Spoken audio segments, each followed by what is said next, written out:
We have one more conversation for today.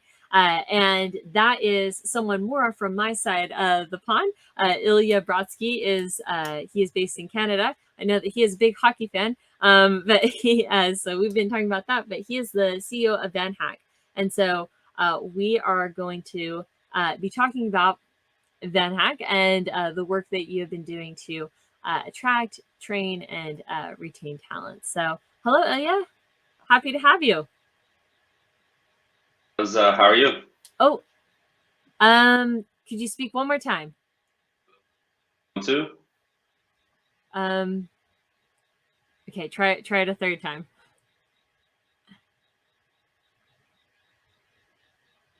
I'm seeing it. You were there, and then you kind of cut out.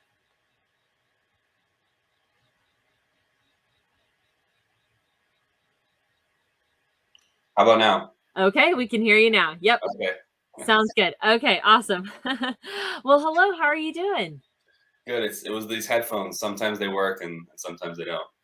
Yeah, they kind of have their own idea. Well, I'm glad to have you here to finish off our day one. So yeah, good to have you. I see that you have your coffee. I've drank my tea. Ready to go. So we've had a bit of a conversation, but if you wouldn't mind sharing with the audience a little bit about who you are and what VanHack is and what you do. Yeah, of course. Thanks so much for having me, and it's really excited to be here. This is definitely the earliest I've ever spoken at a conference, and it's cool to have these kind of new challenges.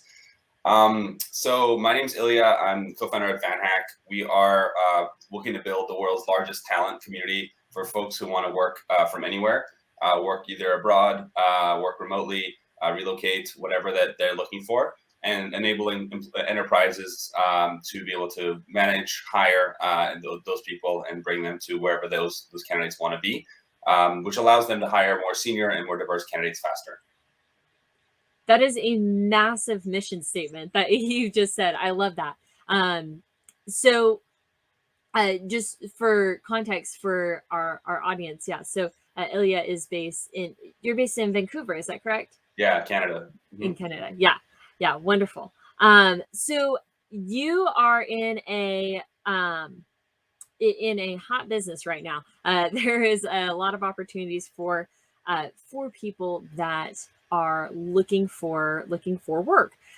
There is a lot of opportunities right now as people are actively seeking to fill positions. So if you could tell me a little bit about how we can and how you have found and built talent for your company. Yeah. Well, I think for us, to be honest, we made a lot of mistakes from the beginning. We've only been around for 6 years, and really the first 2 years of that was kind of just trying to figure things out, working part time, and then really early, only 2-3 people on the team, or one person full time, and some part time folks. So I would say at the beginning there was a lot of mistakes. It was basically, do you have a pulse? Do you want to help us and work with us? You're hired. So we've gone from that kind of trying to figure things out, really not knowing what to do. This is my first startup or first company I've ever built. So, or let's say first one that kind of is a little bit successful. To now, I think we have a pretty sophisticated and kind of good. I would say not great, but good process, and working towards great. So I think the first thing that we do is we use our own software for that, which is something that we're kind of proud of, and we've launched a free ATS for anyone who wants to use that, to kind of use our software as an applicant tracking system at no charge, and we use that platform, and something that we're excited about. And more than that, though, it's really having a great HR team. So Mayara, who's managing our HR team, and we're adding a few folks there now because we're growing so quickly. Having that team in place has really allowed us to have good processes, have internal alignments, and really have that kind of strong process and candidate experience to attract talent to our team. Another thing I would say we do decently well is having an employer brand. It's not something I think we're really great at. We don't even have a careers page, for example. We have a lot of room for improvement. Kind of ironic, from given what we do. We're working on that one.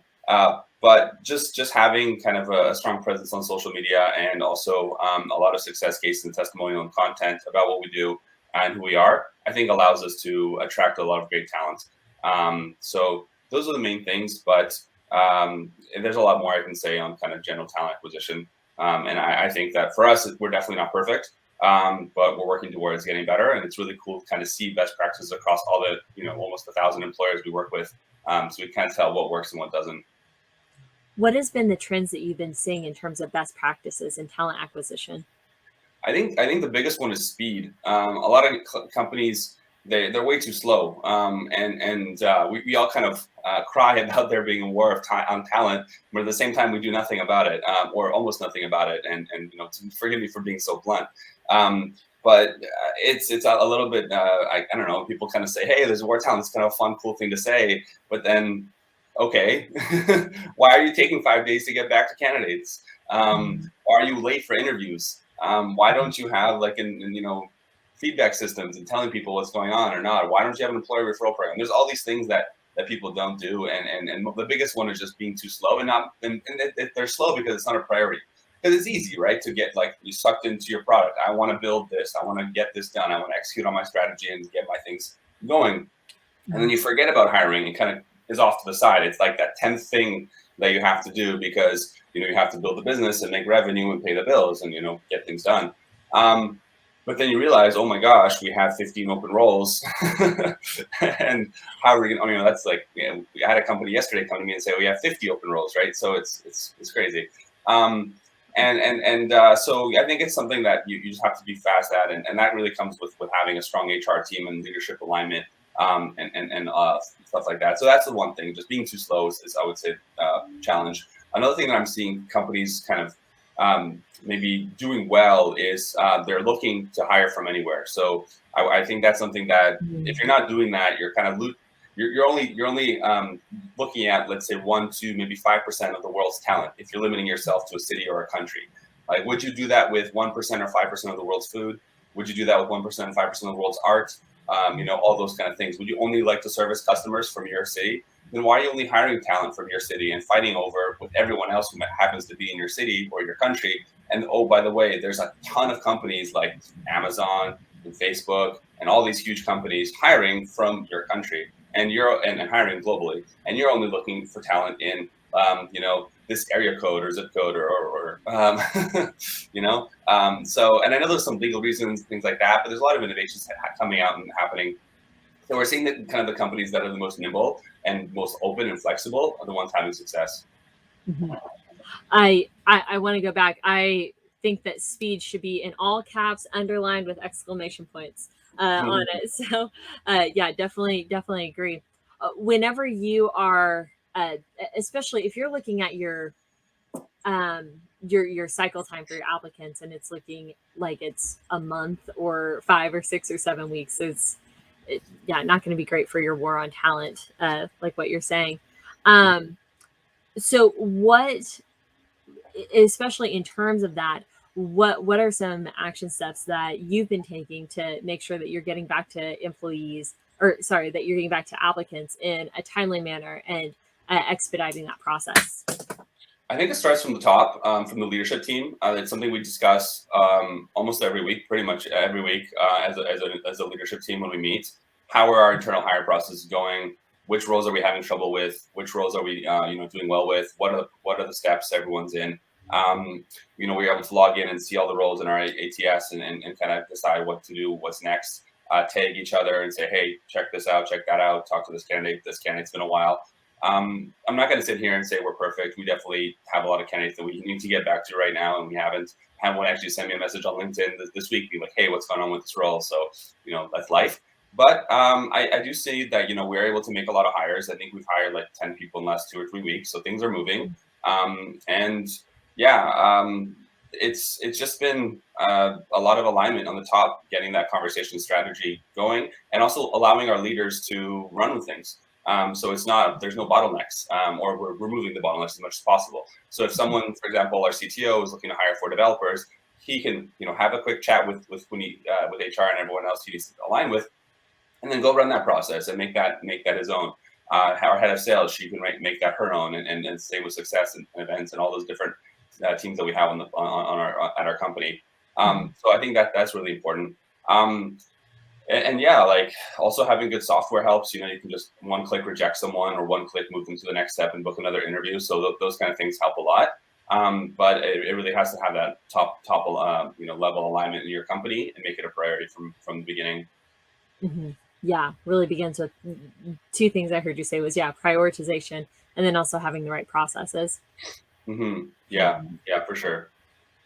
Whenever you are working with talent, kind of pigging back off of our last conversation of establishing competitive advantage and EVPs, what are you seeing a trend in what people are looking for whenever they're coming into a position? Is there something that they're definitely looking for, or things that they're like, I don't want to come to a company that has this? What are the trends that you're seeing? I don't think there's anything kind of crazy new recently. I mean, other than like allowing people to work from anywhere and offering relocation and kind of just giving them that support that they need. Um, I've seen a lot of it, especially so we work with software engineers. I don't know if I made that clear in the beginning, but we're very much focused on tech talent. And within tech talent, the biggest niche there is senior software developers. So kind of like very in demand, as you mentioned, talent that can usually get a few offers and kind of has their choice. Um, with us, it's a little bit different because the candidates are from all around the world, and typically they don't get as many offers and they don't have as much demand for them, and that's kind of the problem we're trying to solve. It's not like a developer in Berlin who can just raise their hand.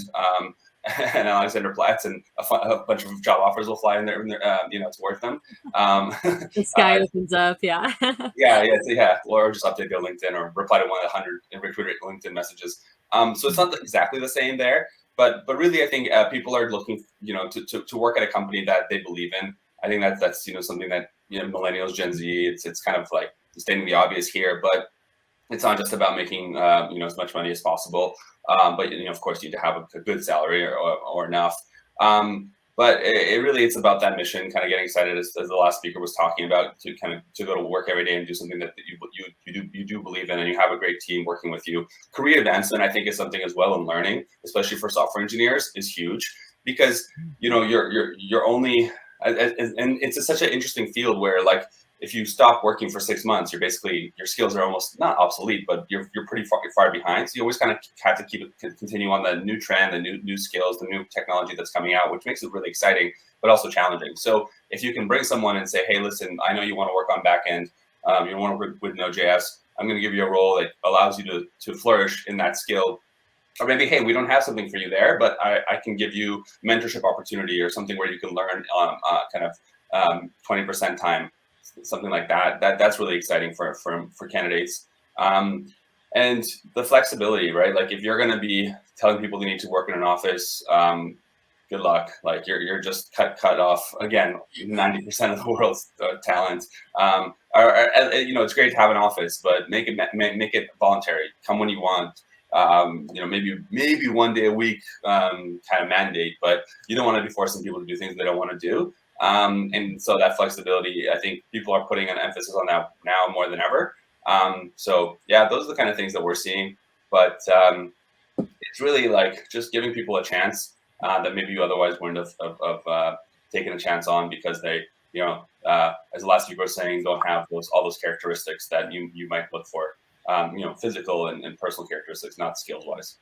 Right, exactly. And that's really important. I like how you clarified that you're really focusing on tech, senior level tech talent. So these are really specific things that people are looking for.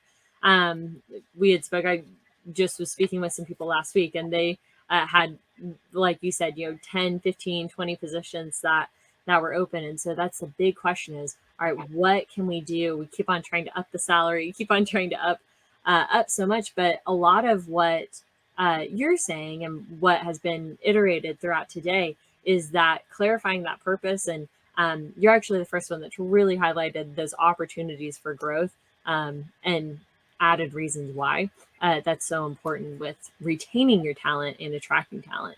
Mm-hmm. Yeah, you got to show people the path, and that's something again we're not great at. We're working on.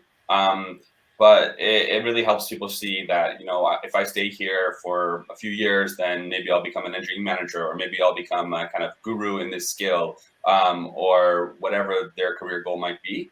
I think it helps to be, growing fast and having success as a business. So that's something that I think, maybe I should say, like, before you work on any of this culture stuff, make sure you have a fast growing business that's performing and has results, and you're successful there, because otherwise this stuff doesn't really matter as much if you don't have the customers to support the team, or the investors, whatever that might be in your case. I'm sure all the companies here are in that position, but just want to clarify that. So yeah, I think it's giving those people saying, hey, today we're 50 people, today we're 100 people. 2-3 years from now, we're going to be 400 people, and you're going to be managing a team of 20 people if you want. Or you're going to be that kind of technical guru who we all rely on to help us with our integrations, or whatever the skill that person might be working on. And then the person kind of thinking, wow, that's exciting, I want to be part of this. This is something much cooler than optimizing the Google Ads platform by 0.01%, whatever Yeah. that might be. I'm sure there's other things Google does that's more exciting than that too. And anyone from Google is here. So true. Now, so here we're talking about the conversation of attracting people. Now, you had mentioned earlier, kind of in passing, about social media, and it really brings about this idea that the traditional pipelines that we've been using of a career fair, in-person application, those are not your pipelines that you're going to see as much anymore. What are some different pipelines that you have been seeing, especially in a fully remote, in the COVID world, and as we're getting ready to preparing to go into more of a hybrid environment? What are some different pipelines that you have been seeing? I didn't understand what you said there, Amber. What is in Oh, person? in person? Yeah, what is that? That doesn't make sense to me anymore. Like, I'm Oh. thinking, it's just so foreign. Like, okay, great, in person. Why? Like, I mean, great, yes, once in a while, let's meet in person. But I think, yeah, it just, I'm digressing. But yeah, it's all we're living in a digital kind of world, and I think we have been for a long time. So even before COVID, I think COVID doesn't really have too much to do with it. Yeah, it does, but not as much as people think. Because I used to go and do office tours. So part of VanHack, you go and meet a new client. Like, okay, this company wants to hire some software developers. Let's go to the office and do an office tour and meet them and learn. And so you'd have HR walk you through the office, and everyone was on their laptop, and everyone just like went to the same building and sat in the same room and looked at their screen, especially the developers, right? So maybe sales was, walking around here and there and having some chats, but I think that it's been something that, for the last 10 years really has been really, more very important. And I think, what we're seeing with LinkedIn just becoming like the ultimate social network for professionals. I don't think there's going to be any. I know Zing is, no offense to Zing, but guys, come on. Yeah, a great company, very successful, a lot of respect there. But compared to LinkedIn and Microsoft, the most valuable company, or one of the most valuable companies in the world, it's tough to compete. So, yeah, it's I think that's really where you need to be. So LinkedIn, and yeah, sure, there's other social media, but for developers, probably other places too. But having a strong LinkedIn presence is very important. It's almost like table stakes. And other platforms as well. That are out there. I think GitHub as well is another Microsoft company. Really important to have really like some cool open source code, or some just kind of interesting projects there for people to see and learn more about your company on the dev side. Stack Overflow, I would say, is another one. And there's more kind of different tools that are coming out, but yeah, just having like a good presence, showing people, maybe making some videos, showing them your culture, happy hours, things that you're doing, something that you're doing differently, maybe that's cool. Always looking for new remote tools. I saw a cool one yesterday called Voodle, which is like you can do like video messages on your phone and then send that to Slack directly, which is nice. So there's a lot of stuff, but yeah, social media, it's almost like yeah, of course, like that's yeah, how can you not? You've mentioned some really good ones with GitHub, of course, LinkedIn, and Overstack. Are there ways that you're finding talent outside of the social media, but more with You had mentioned ads or events, conferences like these. Are there other ways that you're finding talent outside of direct social media accounts? Yeah, YouTube for us is huge. So I guess social media ish. YouTube for us is probably the second or third best channel that we have. So the way that we look at VanHack is we're a media company that happens to do education that also happens to do recruiting. And that's actually a technology company that happens to be a media company. So there's a whole thing. But media is huge in what we do, and content is really important. So and I think all companies need to look, especially HR departments. HR and marketing need to have a baby. Like they need to get together and like talk to one another, and they need to like really be more connected. Because I feel like HR is very much like, let's have the documents and the processes here, and then marketing is like, let's go crazy and make a lot of cool content. But it should be, they should be doing that together. And I think if you as an employer are much more excited about your employer brand and market yourself more, there's a lot of really cool things that can happen. I'm struggling to think of some good examples here, but I know there's like a bunch of kind of things that went viral in the last few years of companies making job postings or people doing that. Like there's just a lot of people kind of taking outside the box approaches, and employers as well, that have like I think like if you make I remember Mercedes-Benz made a game like, if you can solve this game, then you can have an interview with us, things like this. But yeah, the I think so coming back to the original point, YouTube, like making videos of what it's like to work at your company, employee success cases. I think that's kind of basic stuff that you should do. Maybe more kind of fun, cool videos like I saw scavenger hunts and happy hours and just kind of all these like extra out of work things. I think those are also really important. So yeah, I would say YouTube is kind of a really good channel. But with us as well, like we have more of like a, hey, you're a developer, you want to work from anywhere, you want to relocate, work remotely, come join VanHack, we have jobs for you, and also a lot of content. So maybe like look at your candidates as potential students that you want to educate, and then have them learn more about you. I think, yeah, the Netflix culture deck as well, like that comes to mind as something really, really powerful. So if I mean, I'm sure everyone's here seen it, but if you haven't, do that. And also read No Rules, amazing book, as well as That'll Never Work by the other Netflix founder, Mark Randolph. So yeah, like those kind of things where you can kind of get your messaging out there and your content out there, that'll help attract the right type of candidates, is really powerful. And I think it's not technically so hard. It's more just understanding who your target audience is, as we were talking about, you were talking about in the previous conversation, and looking at it like a marketing exercise, thinking at it as a funnel, and then how do you get people down the steps all the way to the end, and then having them refer. So check out Pirate Metrics. I think Pirate Metrics for startups, and use that as an HR lens. I think that'll be pretty cool. I love that. I love that. Thank you for giving some outside. I know I've talked to some recruiters and they go, I have LinkedIn and that's all I have. Where else can I go? So here are some practical other places that we can go. Yeah, ask your candidates. I mean, ask your team first, I guess. So ask the developers in your team. Ask your developer. Another good book by the guy from Twilio, I forget his name, Jeff Lawson. Yeah. So ask your developers. Sorry, the coffee's kicking in. Ask your developers where they go, right? Where do they watch, what channels on YouTube they watch, or video games they play, or things that they do, where they hang out. Discord, I hear, is popular, cryptocurrency, etc. Talk to them. Talk to candidates during the interview. Maybe as a last question, or like, hey, how did you hear about us? That kind of thing. That might even be like a question in the job application. So you can start having that data, and then go there and just keep iterating. Because yeah, it's a big world out there. Fantastic. Yeah, that's fantastic. So I know we have a few minutes left. Let me ask, what is next for you? You have alluded to explosive growth going on within your company. What's on the horizon for you? Yeah, well, this year's been a good year. It's mostly because it's nothing that really we did. It's more just the market's really crazy, and we're happy to be in the right place at the right time. And we're continuing to execute on that and matching more great talent with opportunities around the world, and helping organizations scale up, build diverse teams.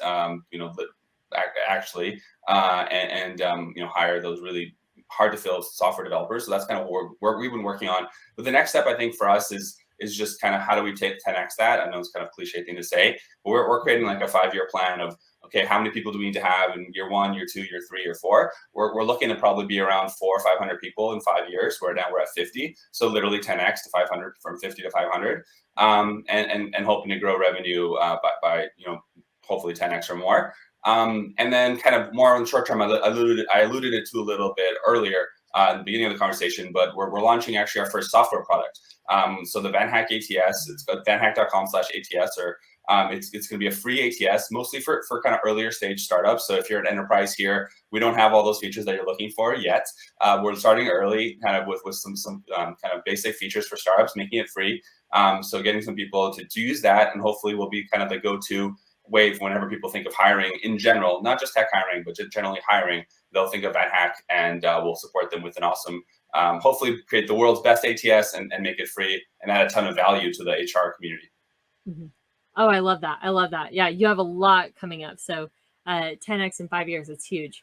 I know that especially people who are listening to this and they say, hey, we want to learn more about VanHack or have more questions about you in terms of recruiting talent, attracting talent, retaining talent.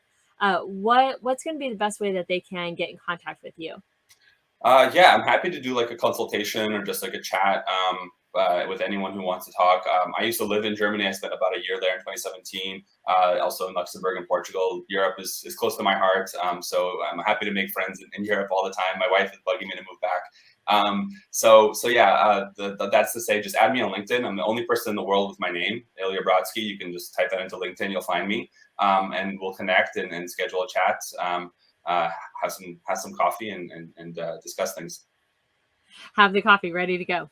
Okay. Yeah, usually I talk to people in Europe and early in the morning, so definitely some coffee. I think that Habiba will put your LinkedIn information in the chat. We have a couple minutes left.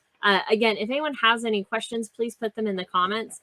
But I guess I'm going to end on this final question, and that's, if I'm in a position and I have technical talent that I need to hire, what is what's the main action step that I need to make sure that I'm doing to attract that talent? The main thing,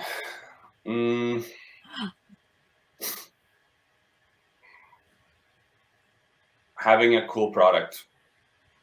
Yeah. If it starts with that. Like you can put all the tricks in the book, but if your product isn't exciting and you're working on something really kind of simple and boring, you're not going to attract the maybe you will. Maybe people are passionate about that, but if you have like a cool, there's a reason why video game companies are so exciting and people want to work there, or kind of like more innovative VR, etc. space.